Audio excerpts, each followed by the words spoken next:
नमस्कार दोस्तों, मेरे चैनल में आप सभी का स्वागत है। पिछले कक्षा में हमने धूल के पाठ का अध्ययन किया था। आज मैं आपके सामने पाठ धूल, जिसके लेखक रामविलास शर्मा जी हैं, के प्रश्न उत्तर लेकर प्रस्तुत हुई हूँ। तो आइए बिना देर किए शुरू करते हैं आज का पाठ। इस पाठ के अंदर हमने जाना था कि मिट्टी और धूल का महत्व क्या है। लेखक के पाठ के लिखने के उद्देश्य को हमने जाना था। लेखक द्वारा जो नगरीय सभ्यता पर व्यंग किया गया था, धूल को घृणा की दृष्टि और उपेक्षा की दृष्टि से देखने का जो संदर्भ था, उसको हमने पढ़ा था। मिट्टी के मानव जीवन के साथ जो महत्व है, जो जुड़ाव है, उसको हमने जाना था। ग्रामीण और शहरी जीवन जगत की जो जानकारी है वो हमें मिली थी, और धूल की महिमा तथा देश प्रेम के साथ इसका जो संबंध था, उन सब का अध्ययन हमने अपने पाठ में किया था। तो आइए शुरू करते हैं पाठ के प्रश्न उत्तर। शुरू करने से पहले मैं आपको बताना चाहूंगी कि कुछ मैंने अतिरिक्त प्रश्नों को भी इसमें शामिल किया है। सबसे पहले शब्दार्थ को जान लेते हैं। शब्दार्थ में सबसे पहले है खरादा हुआ, अर्थात सुडौल और चिकना बनाया हुआ। यह शब्द आया था हीरे के लिए। रेणु, धूल, श्रृंगार, सजावट को कहते हैं, सुंदरता को कहते हैं, सौंदर्य को कहते हैं। पार्थिविकता, पृथ्वी से संबंधित, मिट्टी से संबंधित। अभिजात, कुलीन, ये वर्ग के संदर्भ में आया था। प्रसाधन सामग्री, श्रृंगार की सामग्री, जिसे हम ब्यूटी प्रोडक्ट कहते हैं। गोधूली, सायंकाल जंगल से लौटते समय गायों के खुर से उड़ती हुई धूली को कहा जाता है। संसर्ग का अर्थ है संपर्क। कन्या अर्थात गोद, और विज्ञापित अर्थात सूचित करना। इन शब्दावली के साथ आइए हम पाठ के प्रश्नों पर चर्चा करते हैं। ये कुछ अतिरिक्त प्रश्न हैं जो शब्द को जो हम पाठ में हमने अध्ययन किया था उसके संदर्भ पे मैंने लिखे हैं। पहला प्रश्न है, भोलानाथ किन्हें कहा गया है और क्यों? बच्चों, भोलानाथ उन भोले भोले अबोध शिशुओं को कहा गया है जो धूल में खेलते खेलते धूल दूषित हो जाते हैं। ये शिशु भस्म रमाए भोले शंकर जैसे दिखते हैं। आपको पता है, जिस प्रकार भोले शंकर जो है वो शरीर पे भस्म रमाते हैं, वैसे ही जो छोटे छोटे शिशु यानी कि बच्चे होते हैं, जब वो धूल में खेलते हैं तो ऐसा लगता है उन्होंने धूल को जो है अपने ऊपर धारण कर लिया है, अपने ओढ़ लिया है और उसमें वो मिल गए हैं, इसलिए उन्हें शिशु भोलानाथ कहा गया है। हमारी सभ्यता भोलानाथ से क्यों बचना चाहती है? ये प्रश्न जो है इसमें आया था। तो इसका आंसर होगा, हमारी सभ्यता नकली चमक दमक, साज धज और दिखावे में भरोसा करती है। वह कहती है कि भोलानाथ को गोद में उठाने से उसके जो नकली सलमे सितारे हैं वो धुंधले पड़ जाएंगे, इसलिए वह बचना चाहती है। और यह संदर्भ आया था नगरीय सभ्यता के संदर्भ में। इसमें नगरीय सभ्यता को व्यंग किया गया था कि किस तरह से जो नगर में रहने वाले जो लोग हैं अपने आसपास धूल का एक भी कण विद्यमान नहीं देखना चाहते। हर जगह सीमेंटेड यानी कि सीमेंटेड सड़कें, सीमेंटेड घर, और यहाँ तक कि पार्क में भी कहीं ना कहीं वो सीमेंट यानी कि कंक्रीट से बना हुआ बनाते हैं, जिससे धूल का एक भी कण उनके घरों में ना घुसे, जो वास्तव में धूल उनके जीवन का आधार है। वे उससे बचना चाहते हैं। तो आइए अगला प्रश्न लेते हैं। धन्य धन्य है वे नरमैले जो करत गात कन्या लगाए धूरी ऐसे ललिकान की, से कवि किया किस प्रवृत्ति का पता चलता है?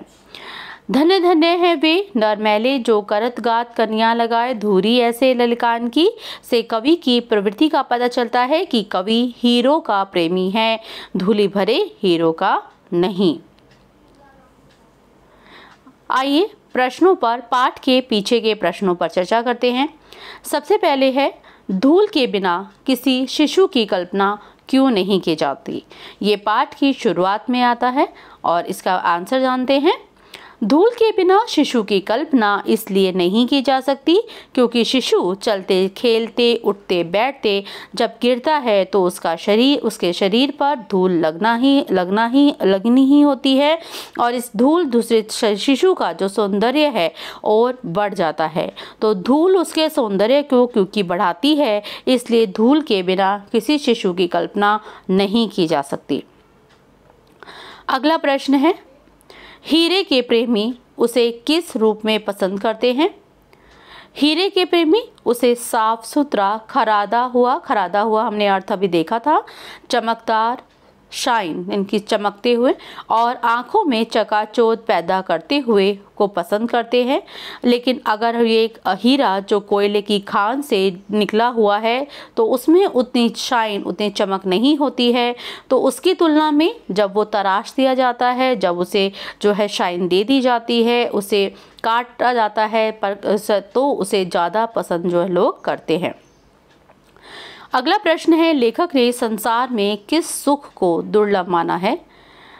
आंसर आएगा, गांव की मिट्टी में खेलने में और अखाड़े की मिट्टी से शरीर रगड़ने से जिस तरह का सुख मिलता है, लेखक ने संसार में उसी सुख को दुर्लभ बताया है। अखाड़े की मिट्टी की क्या विशेषता होती है? अखाड़े की मिट्टी कोई साधारण मिट्टी नहीं होती है। यह तेल और मठे से सींची हुई वह मिट्टी है जिसे देवताओं पर चढ़ाई जाती है।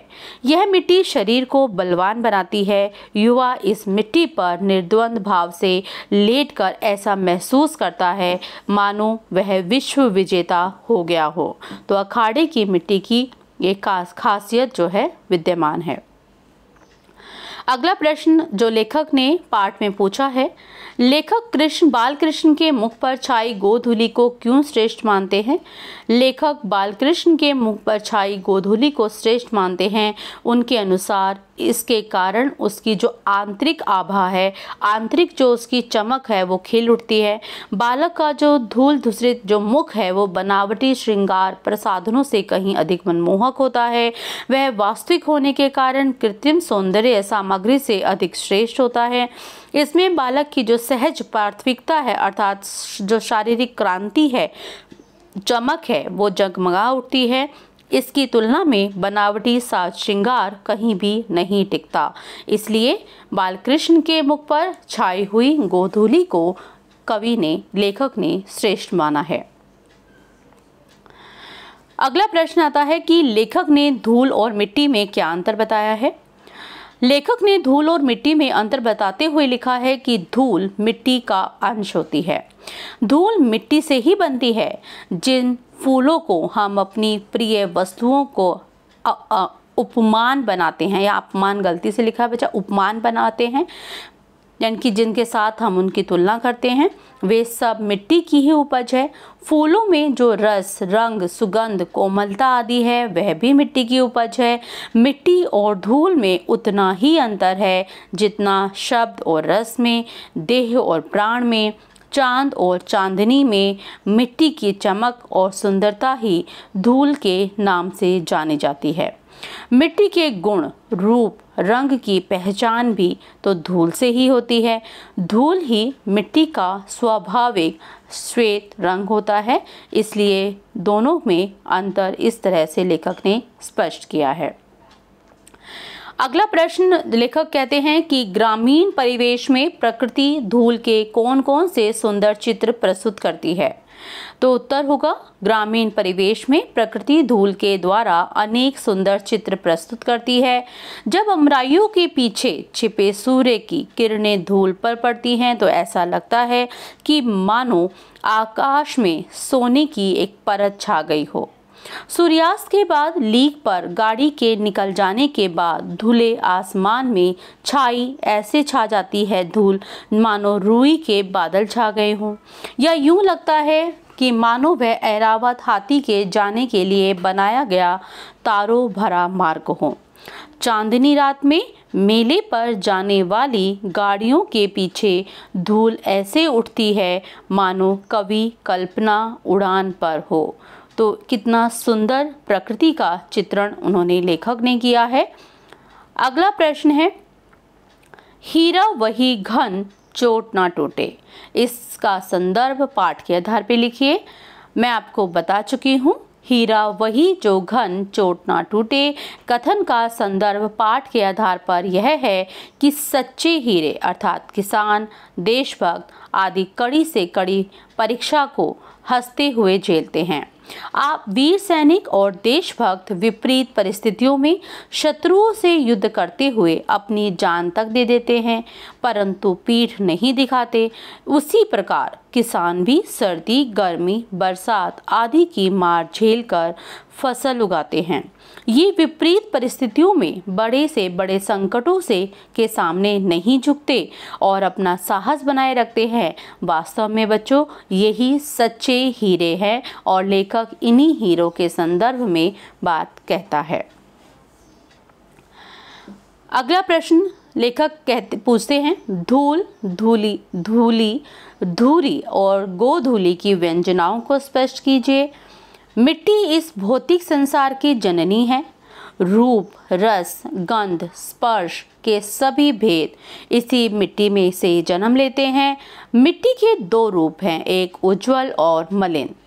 मलिन का क्या अर्थ होता है? उज्जवल का अर्थ होता है जैसे चमकता हुआ, मलिन होगा गंदा, मैला।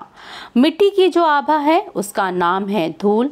यह मिट्टी का श्रृंगार है और यह एक प्रकार से मिट्टी की ऊपरी परत होती है। जैसा कि आप जानते हो कि जब हवा चलती है तो मिट्टी के ऊपर की जो परत होती है वो हवा में उड़ती है, जिसे धूल कहते हैं, जो गोधूली के समय आसमान में उड़ती है या चांदनी रात में गाड़ियों के पीछे पीछे उठ खड़ी होती है। यह फूलों की पंखुड़ियों पर या शिशुओं के मुख पर श्रृंगार के समान सुशोभित होती है। गर्द मैल को कहते हैं। तो मुझे उम्मीद है आपको यह आंसर समझ में आ गया होगा। अगला प्रश्न और सबसे मुख्य प्रश्न है, धूल पाठ का मूल भाव स्पष्ट कीजिए। बच्चों, जब भी हम मूल भाव की बात करते हैं उसमें पूरे पाठ का सारांश आ जाता है। आप इस सारांश के संदर्भ में इसे पूछ सकते हैं और मूल भाव पूरी पाठ को समझने में सबसे ज़्यादा उपयोगी होता है। धूल पाठ के माध्यम से लेखक ने धूल को हे का क्या अर्थ होता है? छोटा या इसे कम समझना, हे नहीं माना है, उसे श्रद्धेय बताया। श्रद्धेय मतलब श्रद्धा की दृष्टि से, आदर की दृष्टि से, सम्मान की दृष्टि से देखने की बात की है।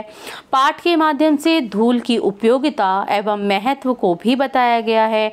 धूल बचपन की अनेकानेक यादों से जुड़ी है। शहरवासियों की चमक धमक के प्रति लगाव एवं धूल को हे समझने की जो प्रवृत्ति पर कटाक्ष करते हुए, यानी कि उस पे जो है उसकी आलोचना करते हुए लेखक ने कहा है कि शहरी सभ्यता आधुनिक बनने के नाम पर धूल से स्वयं ही दूर नहीं रह भागती, बल्कि अपने बच्चों को भी उसके सामीप्य, इनकी समीपता से बचाती है। धूल को श्रद्धा, भक्ति, स्नेह आदि भावनाओं की अभिव्यक्ति के लिए सर्वोत्तम साधन बताया है और धूल हमें लोक संस्कृति से जोड़ती है। इन्हीं नन्हे नन्हे कण भी हमें देशभक्ति का पाठ पढ़ाते हैं। धूल की जो वास्तविकता का ज्ञान कराना ही इस पाठ का मूल भाव है। तो उम्मीद है आप सबको समझ में आ गया होगा। आइए अगले प्रश्न को देखते हैं।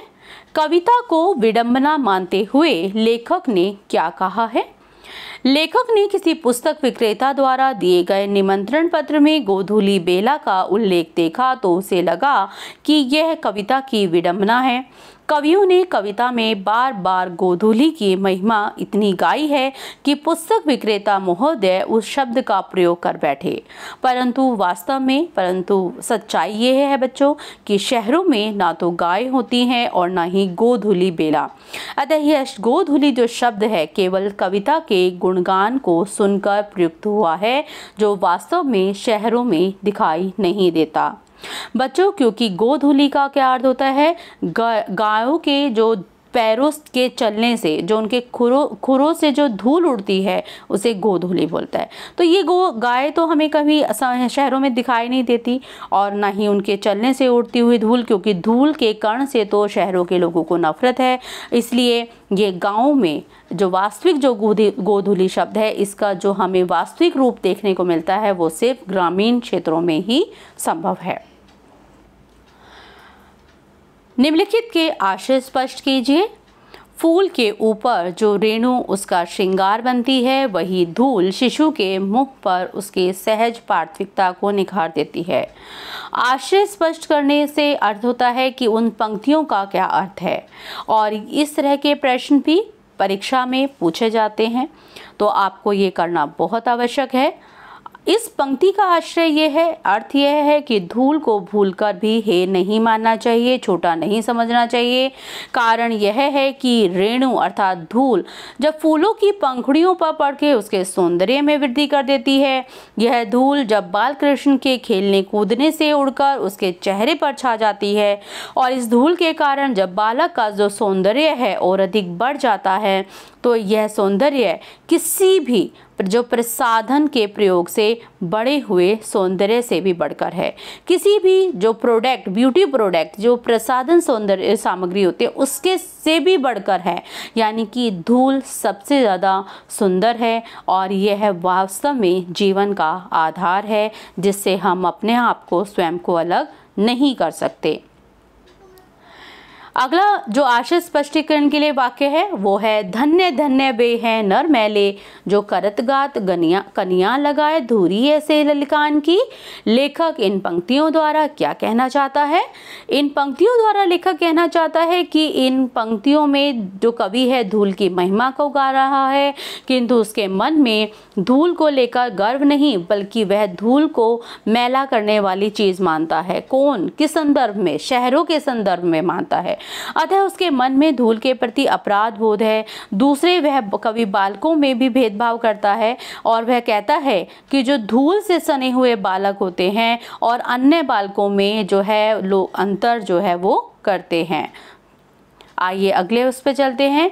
मिट्टी और धूल में अंतर है, लेकिन उतना ही जितना शब्द और रस में, देह और प्राण में, चांद और चांदनी में। इसका आशय यह है कि शब्द में जो रस है वो निहित होता है, इसके कारण ही शब्द का महत्व होता है। इसी प्रकार जो शरीर का महत्व है वो प्राण से है, चांद का महत्व उसकी चांदनी के कारण होता है, वैसे ही धूल मिट्टी का ही अंश है। इसे मिट्टी से ही उसी तरह से अलग नहीं किया जा सकता जैसे रस को शब्द से, देह को प्राणों से, चांद को चांदनी से, और इसी प्रकार मिट्टी और धूल का एक अटूट जो है संबंध पाया जाता है। चौथा आशय स्पष्टीकरण के लिए पंक्ति है, हमारी देशभक्ति धूल को माथे से न लगाए तो कम से कम उसे पैर तो रखे। इस पंक्ति में लेखक नगर में बसने वालों से कहते हैं कि यदि तुम वास्तव में सच्चे देशभक्त हो तो इस धूल को अपने माथे से लगाओ और अर्थात आम ग्रामीण व्यक्ति का जो सम्मान करो। परंतु यदि तुम इतना नहीं कर सकते तो कम से कम इनके बीच तो रहो, इनसे संपर्क ना तोड़ो, इनका तिरस्कार ना करो, इनका महत्व स्वीकार करो। और जो जीवन से जुड़े हैं, जो हमारे लिए जमीन से जुड़कर अन्न उत्पन्न करते हैं, हमारे लिए मिट्टी के बर्तन बनाकर जल लाने का काम करते हैं और हमारे लिए वह जीवन का आधारभूत संपर्क जोड़ने का काम करते हैं जो हमें प्रकृति से जोड़ता है। अगली पंक्ति है, वे उलटकर चोट भी करेंगे तो तब कांच और हीरे का भेद जानना बाकी न रहेगा। इस पंक्ति का आशय है कि घन यानी कि हथौड़ी की चोट खाने पर भी ना टूटकर हीरे ने अपनी जो दृढ़ता है, जो मजबूती है उसका परिचय दिया है, पर इसके बाद भी इनकी परख करने पर वह पलटकर वार भी कर सकता है, तब तुम्हें उसका महत्व पता चलेगा। अभी जिसे धूल से मैला समझकर आप हे समझ रहे हैं, उसे घृणा की दृष्टि से देख रहे हैं या छोटा समझ रहे हैं, तब उसकी कीमत का ज्ञान हो जाएगा। इससे कांच और हीरे का जो अंतर है वो भी आपको पता चल जाएगा। यानी कि हमें जो ग्रामीण क्षेत्रों में जो जमीन से जुड़े हुए लोग हैं, मिट्टी से जुड़े हुए लोग हैं, उनका जो है सम्मान करना चाहिए। पाठ में से व्याकरण का अभ्यास मैंने निकाला है बच्चों, जिसमें उपसर्ग और मूल शब्द अलग करने हैं। पहला शब्द है संसर्ग। संसर्ग में शब्द में सम उपसर्ग और सर्ग मूल शब्द है। दूसरा शब्द है उपमान। उपमान में उप उपसर्ग मान मूल शब्द होगा। संस्कृति में सम उपसर्ग और कृति मूल शब्द है। दुर्लभ में दुर उपसर्ग तथा लभ मूल शब्द है। निर्द्वंद निर उपसर्ग द्वंद मूल शब्द है। प्रवास प्र उपसर्ग वास मूल शब्द है। दुर्भाग्य, दुर उपसर्ग है, भाग्य मूल शब्द है। अभिजात, इसमें अभी उपसर्ग है और जात मूल शब्द है। संचालन, सम उपसर्ग और चालन इसमें मूल शब्द है। ऐसे ही एक शब्द है विज्ञापित, इसमें वि उपसर्ग और ज्ञापन जो है मूल शब्द आएगा। पाठ में से कुछ व्याकरण अभ्यास में से विलोम और समानार्थी शब्द निकाले हैं। जैसा कि आप सबको पता है, इस साल सत्र 2020-21 में सीबीएसई ने विलोम शब्द, समानार्थी शब्द और समश्रुत शब्दों को जो है अपने सिलेबस में, पाठ्यक्रम में शामिल किया है। तो हमारी यही उम्मीद होती है कि हम हमेशा जो है चैप्टर यानी कि पाठ जो भी हमने पढ़ा है उसमें से इन सारे शब्दों को निकालें, क्योंकि सीबीएसई कहीं से भी इसमें से शब्द पूछ सकती है और पाठ से जुड़े होने के कारण आप सभी शब्दों से अवगत भी हो जाएंगे। तो इसी प्रयास को लेते हुए हमने सबसे पहले शुरू करती हूँ विलोम शब्द। सुंदर, सुंदर का जो विलोम होगा वो असुंदर आ सकता है। गांव का शहर, फूल काटा, दुर्भाग्य का विलोम होगा सौभाग्य, देव का दानव, साकार का निराकार। समानार्थी शब्द पे का विचार करें तो सबसे पहला है आँख। आँख के दो समानार्थी होंगे, नेत्र, नयन, चक्षु, लोचन। तारा, तारिका, तारक, नक्षत्र, आप कोई भी दो इसमें लिख सकते हैं। फूल, कुसुम, पुष्प, सुमन। धूल, धूल का धूली और इसमें मिट्टी आ सकता है। अभिजात, उच्च और कुलीन। कृष्ण, कृष्ण के नाम आप लिख सकते हैं गिरधर, माधव, गोपाल, मुरलीधर। आसमान, नभ, अंबर, गगन। नर, मानव, मनुष्य, मानुस। बुद्धि, बुद्धि के लिए आप इसमें मस्तिष्क प्रयोग कर सकते हैं। देवता, देव, सुर। शरीर के लिए आएगा तन, देह, काया। संसार के लिए जग, दुनिया, विश्व। तो उम्मीद है आपको ये अच्छे से समझ में आ गया होगा। तो बच्चों, अगर आपको ये प्रश्न उत्तर समझ में आए हैं तो मेरे चैनल को लाइक कीजिए, सब्सक्राइब कीजिए और शेयर कीजिए। इसी तरह आपके लगातार सब्सक्राइब करने से, लाइक करने से हमें मोटिवेशन मिलता है और मैं फिर कुछ नए वीडियो के साथ आपके सामने फिर प्रस्तुत होंगी। तब तक के लिए धन्यवाद।